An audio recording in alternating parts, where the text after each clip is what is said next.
নাম শুভেন্দু অধিকারী, আমাদের মাননীয় মুখ্যমন্ত্রী। উনি এক কথার লোক, এক গোয়ার লোক। উনি দেখিয়ে দিয়েছে বিপ্লব কাকে বলে। তো উনি যখন মুখে একবার বলে দিয়েছে, একটা একটা করে সব নিজের নিজের জায়গায় চলে যাবে। একদম আমাদের ভারতীয় জনতা পার্টির থেকে যেটা সিদ্ধান্ত হয়েছে যে কোনো রকম চিটিংবাজি, বদমাশি, গুন্ডামি, ডাকাতি কোনো কিচ্ছু চলবে না। পয়দা পানি অমুক তমুক কিচ্ছু দাদাগিরি বলতে কিচ্ছু চলবে না। দ্বিতীয় মানে ইউপি হয়ে যাবে এটা। যে মেয়েরা রাত্রির 12টা 1টা 2টো অব্দি ঘুরবে, অথচ মহিলাদের কোনো অসুবিধা হবে না। আর ক্রিমিনাল যে হবে তাকে উল্টো করে সোজা, ওই একটাই। আগামী দিন একদম নিশ্চিন্তে থাকতে পারেন, নিশ্চিন্তে থাকতে পারেন। যারা যারা অপরাধী, যারা যারা কাঠ খেয়েছে, কাঠ খেলে যে জিনিস বেরোয় সে জিনিস বেরোবে। এবং প্রত্যেকে এসি ঘরে যেয়ে থাকবে, নিচে সোফার জায়গায় গদি থাকবে, যে গদি থাকে জেলে সেই গদি থাকবে, সেখানেই ঘুমাবে, সেখানেই আনন্দ করবে। যেরকম মানুষের পয়সা মেরে এসব করেছে, তো মানুষের একটা শ্বাস লাগে, সেটা লেগেছে। এবং প্রত্যেকের নাম শুভেন্দু অধিকারী, আমাদের মাননীয় মুখ্যমন্ত্রী। উনি এক কথার লোক, এক গোয়ার লোক। উনি দেখিয়ে দিয়েছে বিপ্লব কাকে বলে। তো উনি যখন মুখে একবার বলে দিয়েছে, একটা একটা করে সব নিজের নিজের জায়গায় চলে যাবে।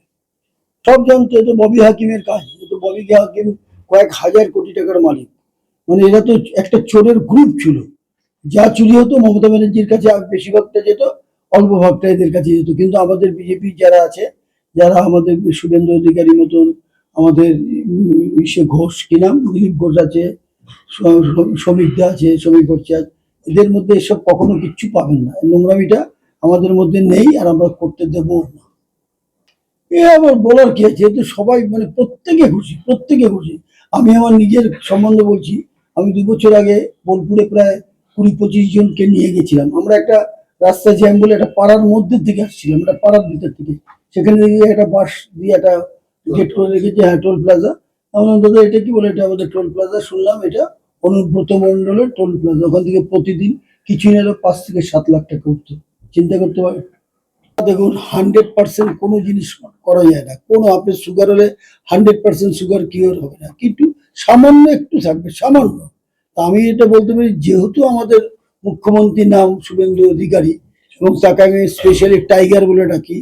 উনি টাইগার তো টাইগার, টাইগারের মতন গর্জন, টাইগারের মতন লোক। উনি মানে ভিখারি ঘরের ছেলে না যে আমার পয়সা দরকার। তার জন্য আপনি নিশ্চিন্ত থাকতে পারেন যে এখানে কোনো ক্রাইম হবে না। এবং ক্রাইম হলে সাথে সাথে বললাম, ওই যে সোজা করে উল্টো ওই জিনিসটা হয়ে যাবে সাথে সাথে। এটা দেখতে পারবেন। অনেকে হয়তো মনে করছি ইউপি বিরাট ব্যাপার।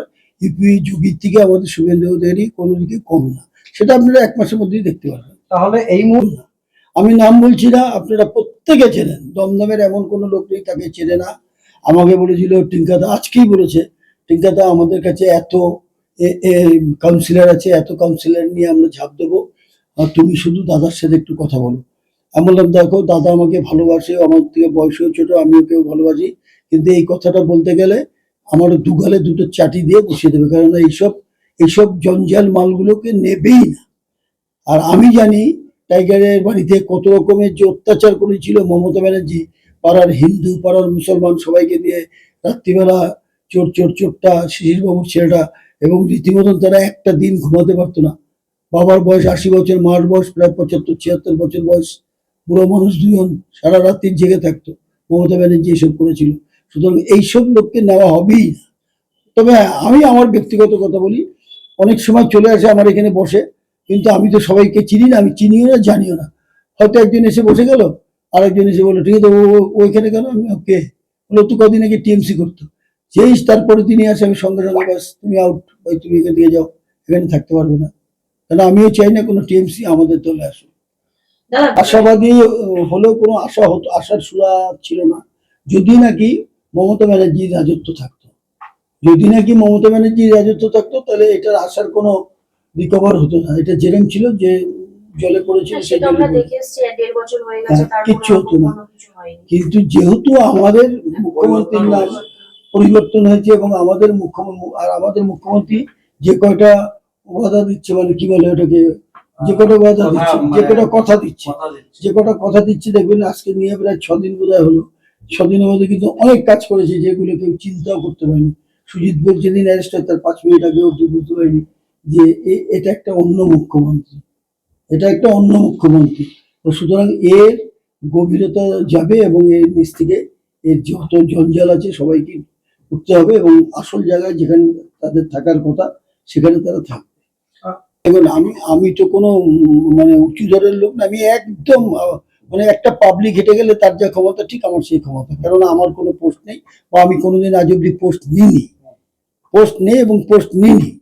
আমাকে সুখেন্দ্রবাবু বলেছিল, যেটা বললাম যে এমএলএ তে দাঁড়াও, আমি তো সাধারণে কি বলবেন? আমি সাধারণে বলবো যে প্রশ্নটা কি বললেন যে মানে এই যে যারা বর্তমানে যারা মানে প্রথম থেকে বিজেপিটা করতো তারা খেটে পুটে এই জায়গাটা এসছে, আমরা যখন বিভিন্ন রকমের এমএলএ এর সঙ্গে মিছিলে বেরিয়েছি সামান্য গুটি কয়েকজন লোক আমরা দেখতে পেতাম, কিন্তু এখন এমএলএ নির্বাচিত হওয়ার পরে তার পিছনে অসংখ্য দেখাতে লোক ঘুরে বেড়াচ্ছে।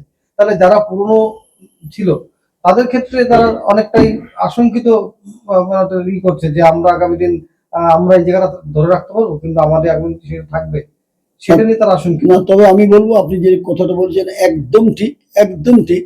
তবে আমি বলবো যারা আমাদের সত্যিকারের বিজেপি, সত্যিকারের 2021-এ মরে গেছে, মার্ডার হয়ে গেছে বা যারা লড়াই করেছে, তারা নিজের জায়গা ছাড়া উচিত না। যেমন আমি আমার নিজের জায়গায় এক চুল ছাড়ছি না, আর এইখানকার দমদমের কারোর ক্ষমতা নেই যে আমার জায়গা থেকে আমাকে হাঁটাবে।